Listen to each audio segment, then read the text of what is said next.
Et aujourd'hui, je te parle du no-bra.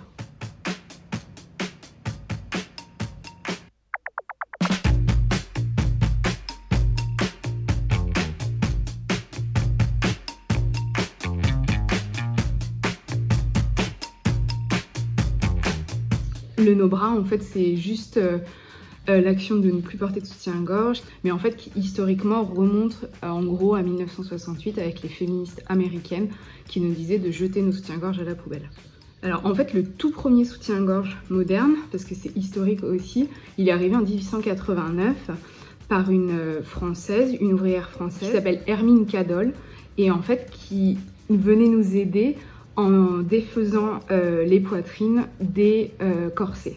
Et après, entre les injonctions sociétales et les injonctions publicitaires, parfois on nous demandait de ne plus porter de soutien-gorge, de porter des soutiens-gorge, on nous demandait d'avoir une petite poitrine, de la mettre en avant avec des push-ups ou au contraire de les cacher. Alors pour ma part, j'essaye de pratiquer le no-bra le plus régulièrement possible.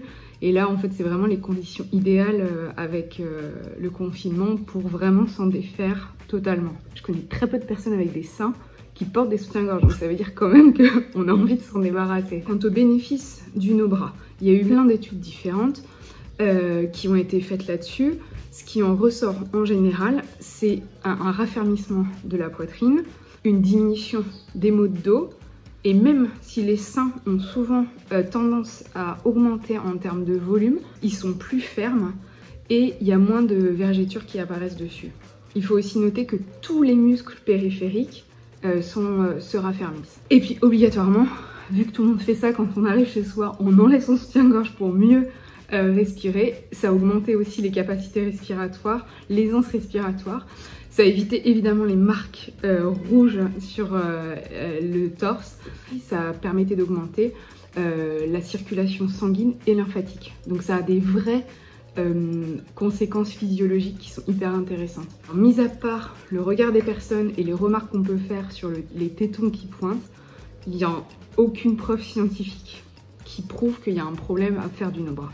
Pour faire la transition, si c'est un peu difficile pour vous de passer directement à un no-bra complet, l'idéal, ce qu'on conseille en général, c'est de porter ou des soutiens-gorge sans armature ou des brassières.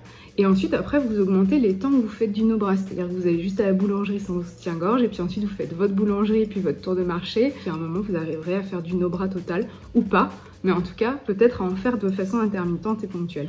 Voilà, normalement, si vous avez suivi tous ces conseils, vous allez pouvoir jeter, brûler, faire ce que vous voulez avec votre soutien-gorge, et être libre et vivre sans soutien-gorge.